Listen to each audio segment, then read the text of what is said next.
ഇന്നത്തെ എൻ്റെ യാത്ര കണ്ണൂർ ഭാഗത്തോട്ടാണ്. നമ്മുടെ ഏതൊരു യാത്രയ്ക്ക് അതിൻ്റെതായിട്ടുള്ള ലക്ഷ്യമുണ്ടാവും. പക്ഷേ ഇന്നത്തെ ഈ ഒരു യാത്രയുടെ ലക്ഷ്യം ഞാൻ പിന്നീട് പറയും. സർപ്രൈസ്. ഞാൻ നിന്നിട്ടുള്ള ഈ ഒരു സ്ഥലത്ത് ബസ് സ്റ്റോപ്പോ കാര്യങ്ങളൊന്നും ഇല്ല. പക്ഷേ എങ്കിലും ഒരു ബസ് വരുന്നതായിട്ട് നമുക്ക് കാണാൻ കഴിയും. ഏതായാലും ജസ്റ്റ് നമ്മൾ അതിനൊന്ന് കൈ കാണിച്ച് നോക്കാം. നിർത്തും എന്നുള്ള കാര്യം കൂടി നമുക്കൊന്ന് അറിയാം. ഫൈനലി അദ്ദേഹം ബസ്സൊന്ന് നിർത്തിയിട്ടുണ്ട്. അത് ഏതായാലും നന്നായി. നമുക്ക് ഈ ഒരു ബസ്സിൽ നേരെ കാസർഗോഡ് ഭാഗത്തോട്ട് യാത്ര ചെയ്യാം. ബസ് കണ്ടക്ടർ മുഖം നിങ്ങളൊന്ന് ശ്രദ്ധിച്ചാൽ ആളെ ഒറ്റ നോട്ടത്തിന് നമുക്ക് മനസ്സിലാക്കാനും പുള്ളി ആളൊരു നിഷ്കളങ്കനാണ്. ഏതായാലും ഞാൻ കാസർഗോഡ് ഭാഗത്തോട്ട് ഞാൻ ടിക്കറ്റ് എടുത്തിട്ടുണ്ട്.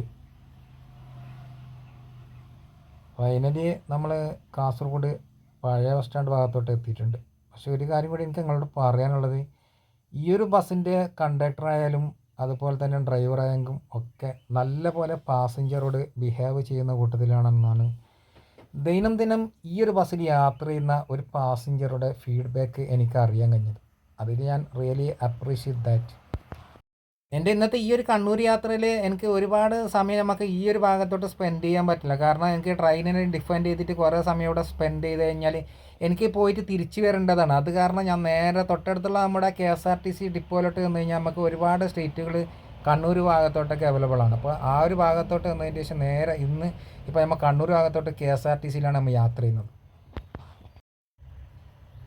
നിങ്ങൾ ഈ കാണുന്ന ഒരു വഴി നടന്നു കഴിഞ്ഞാൽ തൊട്ടടുത്തൊരു 100 മീറ്റർ നമ്മൾ നടന്നു കഴിഞ്ഞാൽ നമുക്ക് നേരെ KSRTC ഡിപ്പോയിലോട്ട് എത്തിച്ചേരാൻ കഴിയും. If you haven't seen Kasaragod yet, you should come here at least once. This Kasaragod city. Definitely, this is my promise to you. You will love this spot, Kasaragod. അപ്പോൾ നമുക്ക് ഈ ഒരു ഭാഗത്ത് നിന്ന് നേരെ ഇടതുവശത്തോട്ടാണ് നമ്മുടെ KSRTC ഡിപ്പോയിലോട്ട് പോകേണ്ടത്. വലതുവശത്തോട്ട് നമുക്ക് നേരെ പഴയ ബസ് സ്റ്റാൻഡിലോട്ടും, ഈ ഒരു വഴി മുമ്പോട്ട് പോയി കഴിഞ്ഞാൽ നമുക്ക് നേരെ പുതിയ ബസ് സ്റ്റാൻഡ്, അങ്ങനെ ഒരുപാട് സ്ഥലങ്ങളിലേക്ക് പോകാനുള്ള ഒരു കുറുക്ക് വഴിയും കൂടിയാണ് ആ ഒരു വഴിയോര കച്ചവടങ്ങളിൽ ഒരു ഷോപ്പ് നമുക്കിവിടെ തുറന്ന് പ്രവർത്തിക്കുന്നതായി രാവിലെ തന്നെ കാണാൻ കഴിയും.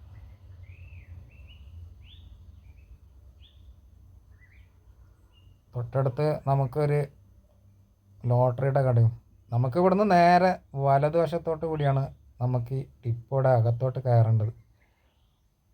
ഇവിടുത്തെ ചളിയും കാര്യങ്ങളൊക്കെ ആയി ശരിക്കും പറഞ്ഞാൽ നമുക്ക് ഈ ഒരു വഴി നടക്കാൻ പറ്റാത്ത അവസ്ഥയാണ്. ആ ഒരു സമയത്താണ് ഒരു ചേട്ടൻ ഓടിച്ചാടിപ്പോകുന്നത്. നമ്മുടെ KSRTC വണ്ടി പണിയുന്ന നമ്മുടെ ഈ ഒരു ഗാരേജും കൂടെ ഒന്ന് നിങ്ങൾ കണ്ടു. നമ്മുടെ ഈ ഒരു യാത്രയിൽ നമ്മുടെ സ്വന്തം KSRTCൻ്റെ ഗാരേജും കൂടി കാണാനുള്ള ഭാഗ്യമുണ്ടായി. നമ്മുടെ മറ്റ് ട്രാൻസ്പോർട്ടിനെ അപേക്ഷിച്ച് നോക്കുമ്പോൾ നമ്മുടെ സ്വന്തം KSRTC നിലവിൽ വളരെ പിന്തൂക്കത്തിലാണ്. ദിവസം തോറും നഷ്ടത്തിൽ തന്നെയാണ് ഓടിക്കൊണ്ടിരിക്കുന്നത്. പിന്നെ കൂടാണ്ട് ഈ ഒരു ബസ് KSRTCൻ്റെ ജീവനക്കാരെ കുറിച്ച് പറയാനൊന്നുമില്ല. നല്ല പോലെ പാസഞ്ചേഴ്സിനോട് നല്ല ബിഹേവാണ്. കണ്ടക്ടറുടേതാണെങ്കിലും ഡ്രൈവറുടേതാണെങ്കിലും ഒരു കാരണവശാലും എവിടെ പെട്ടുപോയി കഴിഞ്ഞാലും, ഒരു ലേഡീസ് പോലും പെട്ട് കഴിഞ്ഞാൽ ഒരു കാരണത്താലും ഇവരെ നിർത്തില്ല. ആ ഒരു മനസ്സിനെ നമുക്ക് അഭിനന്ദിക്കുക തന്നെ വേണം. പിന്നീട് ബസ് എവിടെയെങ്കിലും വഴിയിൽ പെട്ട് കഴിഞ്ഞാൽ ഒരു കാരണത്താലും കൊണ്ട് മറ്റൊരു ഗാരേജ് ഇറക്കൊണ്ട് തൊടിക്കില്ല. ബസ്സിൻ്റെ ഈ ഒരു റൂട്ട് ബോർഡ് നിങ്ങൾ ശ്രദ്ധിച്ച കാസർഗോഡ് മൈസൂർ, നിങ്ങളെ മുമ്പിൽ കാണുന്ന എയർ ബസ്സായിട്ടുള്ള ഈ ഒരു വൈറ്റ് ബസ്സാണ് കാസർഗോഡ് ടു മൈസൂരിലേക്ക് പോകുന്ന ബസ്. യാത്ര ചെയ്യുന്ന ഈ ഒരു KSRTC നേരെ ഡിപ്പോയിൽ നിന്ന് നമ്മുടെ മെഹബൂബ് തിയേറ്ററിൻ്റെ മുൻവശത്തോടു കൂടി നമ്മുടെ പഴയ ബസ് സ്റ്റാൻഡിലോട്ട് എത്തിയിട്ടുണ്ട്. നിങ്ങൾ ഈ കാണുന്നതാണ് പോസ്റ്റ് ഓഫീസ്. ഈ ഒരു ഭാഗത്തുകൂടിയാണ് നമ്മൾ യാത്ര ചെയ്യുന്നത്. നമുക്ക് ഇനി നെക്സ്റ്റാണ് നമുക്ക് കിട്ടാൻ പോകുന്ന പ്രസ് ക്ലബ് ജംഗ്ഷൻ. ഏതായാലും നമുക്ക് ഈ ഒരു ട്രാഫിക് ജംഗ്ഷനിൽ കുറച്ച് സമയം സിഗ്നലിന് വേണ്ടിയിട്ട് നമ്മൾ വെയിറ്റ് ചെയ്യേണ്ടതായിട്ടുണ്ട്. അപ്പോൾ ഏതായാലും ഞാൻ പറഞ്ഞ പോലെ തന്നെ കുറച്ച് വെയിറ്റിങ്ങിലാണ് സിഗ്നലിന് വേണ്ടിയിട്ട്. നിങ്ങൾ ആ കാണുന്ന മെട്രോ ഗോൾഡ്, അത് പുതിയൊരു സ്വർണ്ണക്കടയാണ്. നമ്മുടെ തൊട്ടടുത്തുള്ളത് മലബാർ ഗോൾഡ്. നമ്മുടെ കാസർഗോഡ് ജില്ലയിൽ എത്ര ഗോൾഡ് ഷോപ്പുകളാണ് ഉള്ളത്. പിന്നീട് നിങ്ങൾ ആ കാണുന്നില്ല, അതാണ് നമ്മുടെ സിറ്റി ടവർ. ഒരുപാട് വർഷങ്ങൾക്ക് മുമ്പാണ് സിറ്റി ടവറിൻ്റെ നിർമ്മാണം ഉണ്ടായിട്ടുള്ളത്. നിങ്ങൾ ഈ കാണുന്നത് പുതിയ ബസ് സ്റ്റാൻഡ് പരിസരം. മുകളിലത്തത് നമ്മുടെ പുതിയ റോഡാണ്.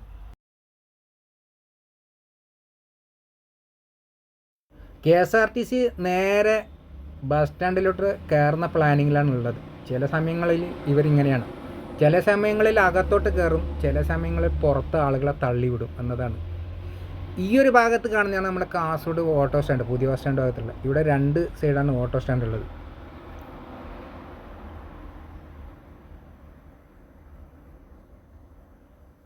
ആ മുൻവശത്ത് കാണുന്ന ആ ഒരു ബിൽഡിങ്ങിലാണ് ബാറ്റയുടെ ഷോറൂമും കാര്യങ്ങളൊക്കെ ഉള്ളത്. കാസർഗോഡ് പുതിയ ബസ് സ്റ്റാൻഡിൻ്റെ ഈ ഒരു ഭാഗത്തോട്ടായിട്ടാണ് മുമ്പ് മിലൻ തിയേറ്റർ ഉണ്ടായിരുന്നത്. നമ്മുടെ ഇപ്പോൾ നിലവിൽ മിലൻ തിയേറ്ററും മറ്റൊരു തിയേറ്ററും അങ്ങനെ 2 തിയേറ്റർ കാസർഗോഡ് ജില്ലയിൽ അപ്രത്യക്ഷമായിട്ടുണ്ട്. നിങ്ങൾ ഈ കാണുന്നതാണ് HP-യുടെ നമ്മുടെ പെട്രോൾ പമ്പ്. കാസർഗോഡ് ഭാഗത്തു നിന്ന് വരുമ്പോൾ ഈ ഒരു ഭാഗത്തോട്ടൊന്ന് അനങ്കൂർ ഭാഗത്തോട്ടൊക്കെ ഇണയാനുള്ള ചെറിയൊരു ആ ഒരു വഴി.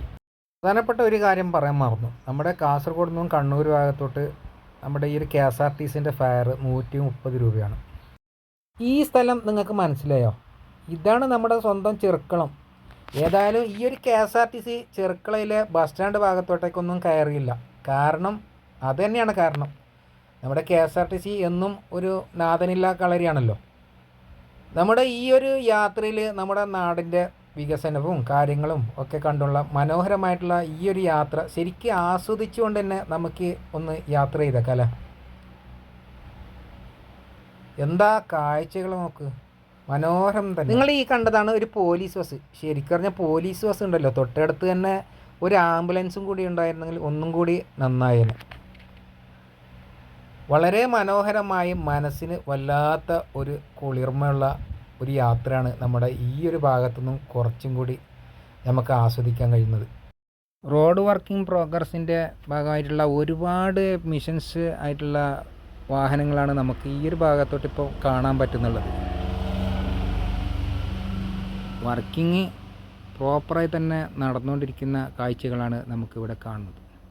കാരണം ഇപ്പോൾ ഈ മഴയും കാര്യങ്ങളൊക്കെ വരുമ്പോൾ വന്നതുപോലെ കുണ്ടിലും കുയിലൊക്കെ നിറയെ വെള്ളം നിറയല്ലോ. അപ്പോൾ പിന്നെ വർക്കിംഗ് ഇല്ലാതിരിക്കാൻ പറ്റില്ലല്ലോ.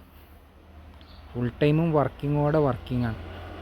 റോഡൊക്കെ തോടായിട്ട് കാണാൻ കഴിയും. ഇതുവഴിയുള്ള ഈ ഒരു യാത്രയിൽ എനിക്ക് മറ്റ് ഏതോ ഒരു സംസ്ഥാനത്തിലൂടെ യാത്ര ചെയ്യുന്നതായിട്ടുള്ള ഒരു ഫീലാണ് എനിക്ക് തോന്നുന്നത്. ഈ കാണുന്നതാണ് തെക്കൽ ബ്രിഡ്ജ്. നമ്മുടെ ഈ ഒരു ബ്രിഡ്ജിൻ്റെ ഒരു ബിൽഡ് തന്നെ ഒരു വല്ലാത്തൊരു വ്യത്യസ്തമായ രീതിയിലാണ്. നദിയിലെ വെള്ളങ്ങളൊക്കെ കലങ്ങിയതായിട്ട് നമുക്ക് കാണാൻ കഴിയുന്നുണ്ട്. ശരിക്കും ഞാനൊരു ഈ റൂട്ടിലല്ല യാത്ര ചെയ്യാൻ വേണ്ടി പ്ലാൻ ചെയ്തിട്ടുണ്ടായിരുന്നത്. ബസ്സൊക്കെ കയറിയതിൻ്റെ ശേഷമാണ് ആ ഒരു ബസ് ഈ റൂട്ടിലാണെന്നുള്ള കാര്യം ഞാൻ അറിഞ്ഞത്. ഇല്ലെങ്കിൽ നമുക്ക് ഈ ഒരു വഴി കുറച്ചും കൂടി ലോങ് ഡിസ്റ്റൻസാണ്. നമുക്ക് നേരെ നമ്മുടെ കാഞ്ഞങ്ങാട് ഭാഗം ടച്ച് ചെയ്ത് ചന്ദ്രഗിരി വഴിയായിരുന്നെങ്കിൽ നമുക്ക് കുറച്ചും കൂടി എളുപ്പമായിരുന്നു. ഈ ഒരു സൈറ്റ് എങ്ങനെയുണ്ട്? നമ്മുടെ ചട്ടഞ്ചാല ഭാഗത്തുള്ള അടിപൊളിയല്ലേ? നമുക്ക് ഈ ഒരു കാഴ്ച കൊണ്ട് ശരിക്കും പറഞ്ഞാൽ കണ്ണ് തന്നെ എടുക്കാൻ മനസ്സിരുന്നില്ല. അത്രത്തോളം മനോഹരമായിട്ടുള്ള കാഴ്ചകളാണ് നമ്മുടെ നാടിൻ്റെ ഒരു പുരോഗതിയെ. അപ്പോൾ ഇത് ശരിക്കും പറഞ്ഞാൽ ഗുജറാത്ത് കാര്യങ്ങളൊന്നുമല്ല, നമ്മുടെ സ്വന്തം കേരളം കൂടാണ്ട് നമ്മുടെ കാസർഗോഡ് ജില്ലയാണിത്. പിന്നെ കഴിഞ്ഞ ആഴ്ചയിലുള്ള മഴ തുടർന്ന് ഈ ഒരു ഭാഗം ഫുള്ള് റോഡ് ക്ലസ്റ്റർ ചെയ്തിരുന്നു. കാരണം ഈ ഒരു ഭാഗത്തുള്ള വാഹനങ്ങളൊക്കെ ഒഴുകി പോകുന്നുള്ള കാര്യം അവർക്ക് അറിയാമായിരുന്നു. ഇത് റോഡായിട്ടുള്ള ആ ഒരു രൂപത്തിലല്ല ഉണ്ടായിരുന്നത്. കാലാവർഷം കലിതുള്ളിയതായിട്ടുള്ള ആ ഒരു കാഴ്ചകളൊക്കെ നമുക്കിവിടെ കാണാൻ കഴിയുമായിരുന്നു. ഒരുപാട് സോഷ്യൽ മീഡിയയിലും പിന്നെ അതുപോലെ തന്നെ വാട്സാപ്പിലൊക്കെ വളരെ മുൻപന്തിയിലായിരുന്നു ഇവിടുത്തെ കാഴ്ചകളും കാര്യങ്ങളൊക്കെ. ഈ പോക്ക് പോയി കഴിഞ്ഞാൽ ഈ ഒരു ഭാഗം തന്നെ ഒരു വിനോദസഞ്ചാര കേന്ദ്രമാക്കേണ്ടി വരും എന്നാണ് എനിക്ക് തോന്നുന്നത്. നിങ്ങളുടെ അഭിപ്രായം കാര്യങ്ങളൊക്കെ ഒന്ന് കമൻറ്റ് ചെയ്യും. ഇപ്പോൾ എന്താണ് വരാനുള്ളത്? പ്രകൃതി ദുരിതാശ്വാസ ഫണ്ടാ? എനിക്കറിയില്ല. കാരണം ഇപ്പോൾ ഈ ഒരു നഷ്ടങ്ങളൊക്കെ നികത്താൻ വേണ്ടിയിട്ട് ആരാണ് ഇതിനൊക്കെ കാശ് ചിലവാക്കും? വിഡ്ഢികളായ നമ്മൾ തന്നെ, അല്ലാണ്ട് മറ്റാര്? ഇനിയിപ്പോൾ ടാക്സ് കാര്യങ്ങളൊക്കെ വർദ്ധിപ്പിച്ചുകൊണ്ടേ ഉണ്ടാവും. നമ്മൾ എത്രത്തോളം ഗവൺമെൻറ്റിന് നമ്മളെ ചപ്പ് ചവറാക്കാൻ പറ്റും അത്രത്തോളം ഗവൺമെൻറ് അത് നല്ല രീതിയിൽ തന്നെ ഉപയോഗിച്ചുകൊണ്ടേ ഉണ്ടാവും. ആ ഒരു തുരപ്പിന് മാന്തി ഇത്രത്തോളം ആക്കിയതും മതിയായിട്ടില്ല എന്ന് തോന്നുന്നു. ഇനിയിപ്പോൾ ആ തുരപ്പനും കൂടി അതിൻ്റെ അകത്തോട്ട് വീഴുന്ന കാഴ്ചകളും കൂടി നമ്മൾ തന്നെ കാണണമല്ലോ. എൻ്റെ ദൈവമേ, നമുക്ക് ഈ ഒരു ബസ്സിൽ കണ്ടക്ടറും അതുപോലെ തന്നെ ഡ്രൈവറും ഒക്കെ വീഡിയോ ചെയ്യാൻ വേണ്ടി നല്ല പോലെ തന്നെ സപ്പോർട്ട് ചെയ്തിട്ടുണ്ട്. പക്ഷേ ഡ്രൈവറുടെ ആദ്യം തന്നെ ഒരു കണ്ടീഷൻ ഉണ്ടായിരുന്നു, പുള്ളിയെ ഒരിക്കലും ഈ ഒരു വീഡിയോയിൽ ഉൾപ്പെടുത്തരുതെന്ന്. അപ്പോൾ അത് കാരണമാണ് ഞാനൊരു ആ ഭാഗത്തോട്ട് തന്നെ ക്യാമറ പിടിക്കാത്തതിൻ്റെ കാരണം. ആ വലതുവശം ഫുള്ള് ഞാൻ അവോയ്ഡ് ചെയ്തിട്ടുണ്ട്. നമ്മുടെ ഈ കാഴ്ചകളൊക്കെ ഇടതുവശത്താണ് ഞാൻ ഷൂട്ട് ചെയ്യുന്നുള്ളത്. ഇപ്പോൾ ഈ ഒരു ബസ് കയറിക്കൊണ്ടിരിക്കുന്ന ബസ് സ്റ്റാൻഡ് എൻ്റെ ഈ വീഡിയോ കാണുന്നവർക്ക് ആർക്കെങ്കിലും അറിയുമെങ്കിലും ഒന്ന് കമൻറ്റ് ചെയ്യട്ടോ. വളരെ വിശാലമായിട്ടുള്ള ഒരു ബസ് സ്റ്റാൻഡാണ് ഈ ഒരു ബസ് സ്റ്റാൻഡ്. ഇവിടെ ഒരുപാട് KSRTC ലക്സൂരി ബസ്സുകളും കാര്യങ്ങളൊക്കെ വരിയായിട്ട് നിർത്തിയിട്ടതായിട്ട് നമുക്ക് കാണാൻ കഴിയും.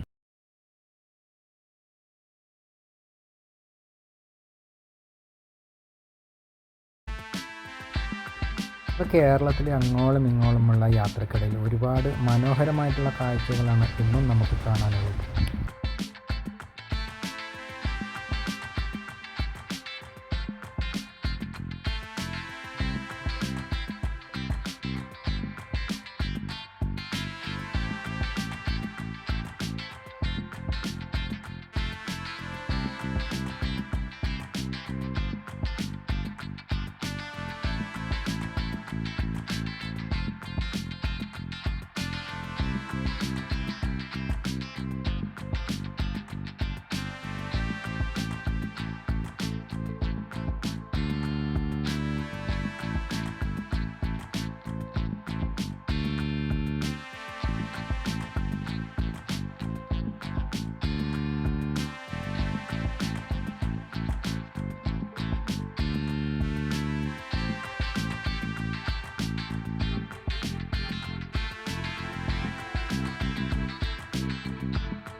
കാസർഗോഡ് നിന്നും KSRTCയിൽ 4 മണിക്കൂറുള്ള യാത്രയ്ക്ക് ശേഷം ഒടുവിലിതാ ഞാൻ കണ്ണൂർ പുതിയ ബസ് സ്റ്റാൻഡ് ഭാഗത്തോട്ട് എത്തിയിട്ടുണ്ട്. നിങ്ങൾ ഈ കാണുന്നതാണ് കണ്ണൂർ പുതിയ ബസ് സ്റ്റാൻഡ്.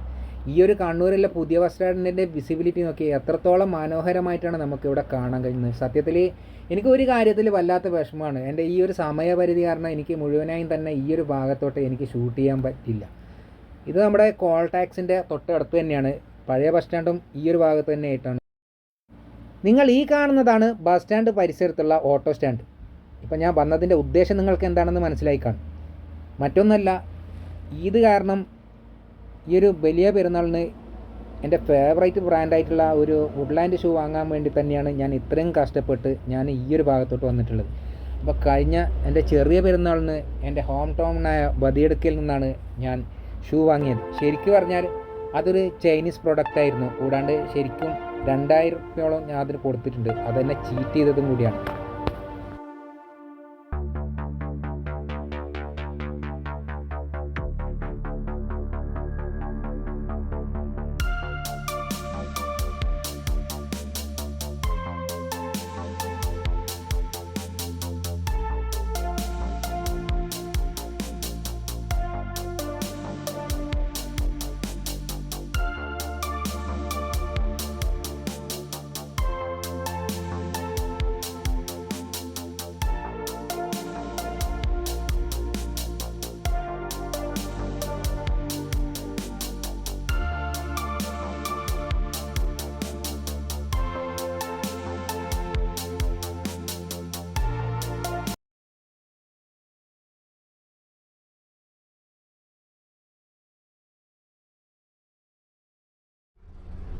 ഒമ്പത് സീസ്.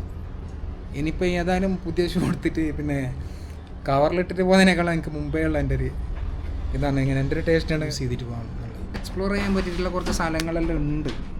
നമ്മുടെ കോട്ട ഉണ്ട് ഇടാൻ, പിന്നെ അറക്കൽ മ്യൂസിയം ഉണ്ട്, അങ്ങനെ ഒരുപാട് സ്ഥലങ്ങളുണ്ട്. മാത്രം എനിക്കിപ്പോൾ അതിനുള്ള സമയം കിട്ടുമോ എന്നുള്ള കാര്യത്തിലാണ് ഞാനിപ്പോൾ ഇങ്ങനെ ചിന്തിക്കുന്നുള്ളത്. ഇല്ലെങ്കിൽ ഞാനിപ്പോൾ മെയിൻ എൻ്റെ ഇന്നത്തെ ഈ ഒരു വരവിൻ്റെ ഉദ്ദേശം തന്നെ ഈ ഒരു ഷൂ വാങ്ങുക എന്നുള്ള കാര്യത്തിലായിരുന്നു. പക്ഷേ ഞാൻ ഉദ്ദേശിച്ച ഷൂ കിട്ടാത്തത് കാരണം കിട്ടിയ ഷൂ ഒന്ന് എടുത്തിട്ട് ഞാനിപ്പോൾ പോകും. Okay, let me first having lunch before starting my journey.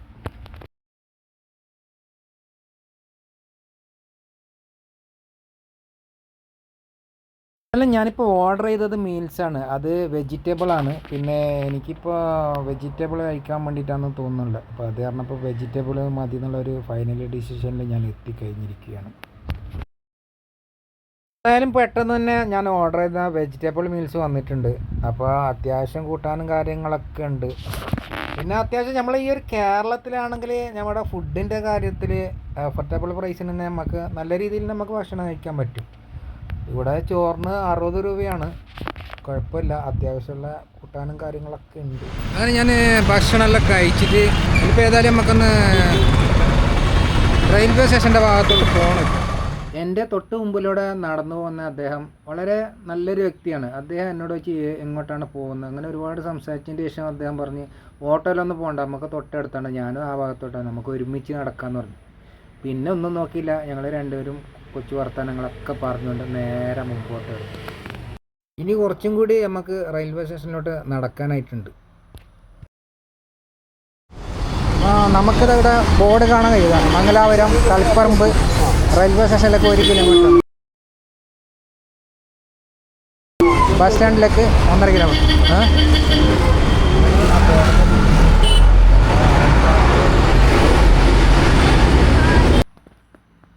അത്യാവശ്യം നല്ല രീതിയിൽ വാഹനങ്ങളും കാര്യങ്ങളൊക്കെ പോകുന്നതായിട്ടാണ് നമുക്കിവിടെ കാണാൻ കഴിയുന്നത്. വലിയൊരു കൺജസ്റ്റഡ് ആയിട്ടുള്ള വേ ഒന്നുമല്ല. പിന്നെ ഇദ്ദേഹമാണെങ്കിൽ എന്നെ ഇടക്കിടക്ക് ഫോക്കസ് ചെയ്തുകൊണ്ടുണ്ട്, കാരണം ഞാൻ വഴി തെറ്റി പോകുമെന്നുള്ള ആ ഒരു പേടി ഉണ്ടായിരുന്നു. അങ്ങനെ റെയിൽവേ സ്റ്റേഷൻ എന്ന് എഴുതിയ ബോർഡ് കണ്ട. അങ്ങനെ ഒന്നിച്ച് വന്ന അങ്കിളിനോട് ടാറ്റാവും ബായൊക്കെ ഞാൻ പറഞ്ഞതിന് ശേഷം നമ്മുടെ ഈ ഒരു റെയിൽവേ സ്റ്റേഷൻ്റെ എൻട്രൻസിൻ്റെ ഭാഗത്തോട്ട് ഞാൻ ഇപ്പോൾ കയറിയിട്ടുണ്ട്. അപ്പോൾ നമുക്ക് തൊട്ടടുത്ത് തന്നെയാണ് ഈ ഒരു railway station. Kannur bus stand ഉണ്ടതുപോലെ തന്നെ റെയിൽവേ സ്റ്റേഷനും പുതിയതും പഴയതുമായിട്ട് 2 എണ്ണം ഉണ്ട്. ആദ്യം തന്നെ നമ്മളെ വെൽക്കം ചെയ്തുകൊണ്ട് ഇതാ സിൻഡിക്കേറ്റ് ബാങ്കിൻ്റെ പരസ്യമാണ് മുമ്പിൽ കിടക്കുന്നത്. ഏതായാലും രണ്ടും കൽപ്പിച്ച് ഞാൻ നേരെ നമ്മുടെ റെയിൽവേ സ്റ്റേഷൻ്റെ അകത്തോട്ട് കയറിയിട്ടുണ്ട്. ഏറ്റവും ചെറിയതായിട്ടുള്ള ഒരു റെയിൽവേ സ്റ്റേഷനാണ് ഇത്. ചിലപ്പോൾ ഇത് പഴയ റെയിൽവേ സ്റ്റേഷൻ്റെ ആ ഒരു ടിക്കറ്റ് കൗണ്ടർ ഭാഗമായിരിക്കും.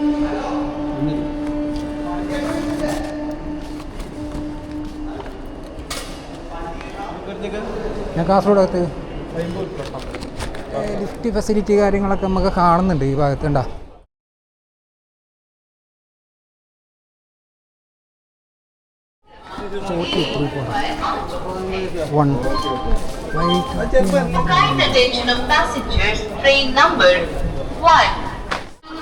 യെസ്, മാംഗ്ലൂർ ഇതായിരിക്കണം അല്ലേ? നമ്പറൊന്നും ഞാൻ നോക്കിയിട്ടില്ല കേട്ടോ. അതല്ലേ നമുക്ക് ഇത് ഈ ട്രെയിന് കിട്ടിയത് നന്നായി. അല്ലെങ്കിൽ ഒരുപാട് സമയം നമുക്ക് ഈ ബസ്സിലാണെങ്കിൽ ഒരുപാട് സ്പെൻഡ് ചെയ്യേണ്ടി വരും, 3.5 മണിക്കൂർ വരെ സ്പെൻഡ് ചെയ്യും.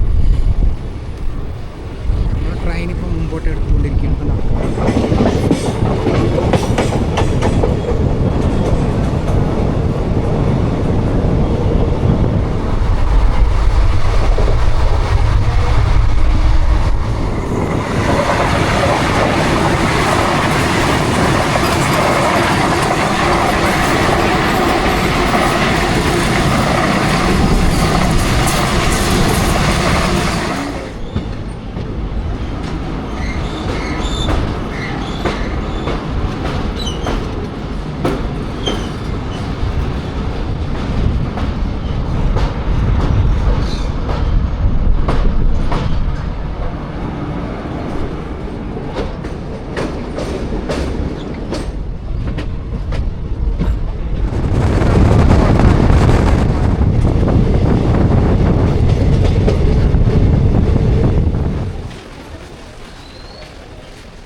റെയിൽവേ സ്റ്റേഷനിലേക്ക്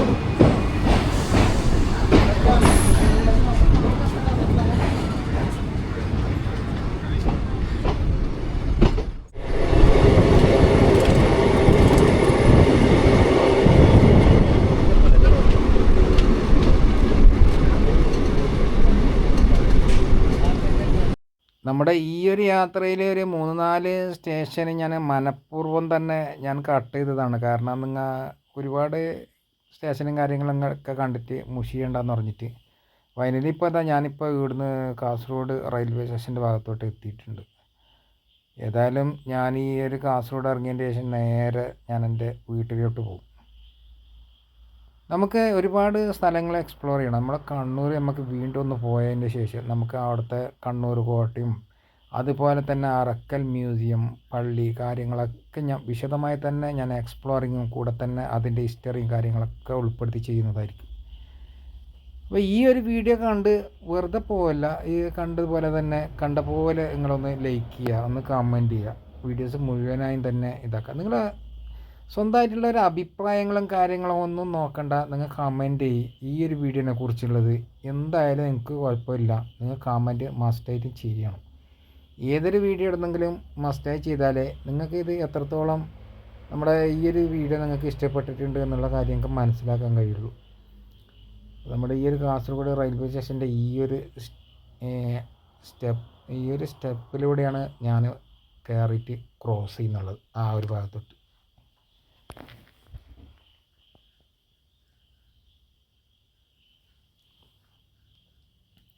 ഇനി ഇത് ഈ ഒരു യാത്ര പിന്നെ നമ്മൾ ചുമ്മാ വെറുതെ ആക്കണ്ട എന്നുള്ള ഒരു കാര്യത്തോടും കൂടിയാണ് ഞാൻ ഈ ഒരു വീഡിയോ ഷൂട്ട് ചെയ്തത് തന്നെ. അപ്പോൾ ശരിക്കും പറഞ്ഞാൽ നിങ്ങളൊന്ന് ഇഷ്ടപ്പെട്ടിട്ടുണ്ടെങ്കിൽ ഒന്ന് കമൻറ്റ് ചെയ്യട്ടെ. അത് എന്തായാലും നിങ്ങളൊന്ന് കമൻറ്റ് ചെയ്യണം ഈ വീഡിയോനെ കുറിച്ചിട്ട്, എന്നാലേ എനിക്കൊരു സമാധാനമാവും.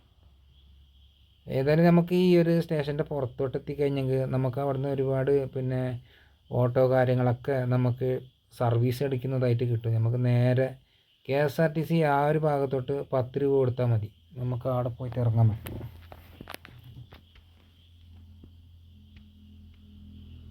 നിങ്ങളെ കമൻറ്റും അതുപോലെ തന്നെ ലൈക്കും കാര്യങ്ങളൊക്കെ ഞാൻ പ്രതീക്ഷിക്കുന്നുണ്ട്. നമ്മുടെ ഈ കണ്ണൂർ ഈ ഒരു യാത്രയിൽ നമ്മളെ സമയപരിധി കാരണം നമുക്ക് ഒന്ന് അറക്കൽ പിന്നെ മ്യൂസിയം, രണ്ടാമത് അവിടുത്തെ നമ്മുടെ കണ്ണൂർ കോട്ട, മറ്റൊന്ന് പ്രധാനമായിട്ട് നമ്മുടെ ചിത്രം ട്രാവലറിൻ്റെ ആ ചിത്രൻ്റെ വീട്ടിൽ നിന്ന് പോകണമെന്ന് ഞാൻ പ്ലാനിങ്ങിലായിരുന്നു. വീടൊക്കെ ഞാൻ കണ്ടുപിടിച്ചതായിരുന്നു, പക്ഷേ ഈ സമയപരിധി കാരണം എനിക്ക് പോകാൻ പറ്റില്ല. ഏതായാലും അടുത്തൊരു പ്രാവശ്യം ഞാൻ കണ്ണൂർ ഭാഗത്ത് പോയി ഇതൊക്കെ ഞാൻ കവർ ചെയ്യുന്നതായിരിക്കും. നമുക്ക് ഈ ഒരു റെയിൽവേ സ്റ്റേഷൻ്റെ പുറത്തോട്ട് ഇറങ്ങിക്കഴിഞ്ഞാൽ നമുക്ക് ഒരുപാട് ഓട്ടോ കാര്യങ്ങളൊക്കെ സർവീസ് അടിക്കുന്നത് നമുക്ക് കിട്ടും. നമുക്ക് നേരെ 10 രൂപ കൊടുത്തു കഴിഞ്ഞാൽ KSRTC ഭാഗത്തോട്ട് നമുക്ക് ഇറങ്ങാം. അപ്പോൾ ആ പോയിക്കൊണ്ടിരിക്കുന്നതാണ് ഞാനിപ്പോൾ വന്ന ട്രെയിൻ. ഇത് മംഗലാപുരം സെൻട്രലിൽ ആ ട്രെയിന് സ്റ്റോപ്പ് ചെയ്യും. കഴിഞ്ഞ പ്രാവശ്യം ഈ ഒരു ഭാഗത്തോട്ട് ഞാൻ വീഡിയോ ചെയ്യുമ്പോൾ ഒരുപാട് വർക്കുകൾ ഫ്രണ്ടിങ് ആയിരുന്നു ഇതിൻ്റെ അകത്ത്. ആ പണിയൊക്കെ ഇപ്പോൾ പ്രോപ്പർലി എല്ലാം വളരെ ക്ലിയറായിട്ട് തന്നെ ഇപ്പോൾ ആൾക്കാരൊക്കെ യൂസ് ചെയ്യുന്നതാണ് എനിക്ക് കാണാൻ കഴിഞ്ഞത്. ഇവിടെ കാസർഗോഡ് റെയിൽവേ സ്റ്റേഷൻ്റെ ആ മുമ്പത്തേതും ഇപ്പോഴത്തേതായി കമ്പയർ ചെയ്യുമ്പോൾ ശരിക്കും ഈ ഒരു റെയിൽവേ സ്റ്റേഷൻ്റെ മുഖച്ഛായ തന്നെ നല്ലതുപോലെ മാറിയതായിട്ട് നമുക്ക് കാണാൻ കഴിയും. നിങ്ങൾ ആ ഒരു ഭാഗത്തോട്ട് ഓട്ടോ നിർത്തിയിരിക്കുന്നതാണ് പ്രീപെയ്ഡ് ഓട്ടോ. അതായത് അവിടുന്ന് കൗണ്ടറിൽ നിന്ന് നമ്മൾ പോകേണ്ട സ്ഥലത്തേക്കുള്ള ടിക്കറ്റ് മുറിച്ച് തരും. അതനുസരിച്ച് നമുക്ക് ഓട്ടോ വാടക കൊടുത്താൽ മതി. പിന്നീട് കുറച്ചും കൂടി നമുക്ക് കൂടുതലായിട്ട് പോകാനുണ്ട്, അതിന് എക്സ്ട്രാ ഉള്ള ആ ഒരു വാടക കൂടി നമ്മൾ കൊടുക്കേണ്ടതായിട്ട് വരും. അങ്ങനെയൊക്കെയാണ് നമ്മുടെ ഇന്നത്തെ ഈ ഒരു കണ്ണൂർ യാത്രയുടെ കഥകൾ. രാവിലെ ബസ്സോടുകൂടി കണ്ണൂർ ഭാഗത്തോട്ട് പോയി തിരിച്ച് നേരെ ട്രെയിനിലൂടെ കാസർഗോഡ് ഭാഗത്തോട്ട് എത്തി. രണ്ടും വ്യത്യസ്തമായ കാഴ്ചകളാണ് നമുക്ക് കാണാൻ കഴിഞ്ഞത്, ബസ്സിലൂടെയുള്ള യാത്രയിലും ട്രെയിനിലൂടെയുള്ള യാത്രയിലും. ഫൈനലി എനിക്ക് ഈ ഒരു ഭാഗത്തുനിന്ന് 10 രൂപയുടെ ഒരു ഓട്ടോ എനിക്ക് കിട്ടി. അപ്പോൾ നമുക്ക് അടുത്ത നല്ലൊരു വീഡിയോ ആയിട്ട് വീണ്ടും കണ്ടുമുട്ടാം. Thanks for watching.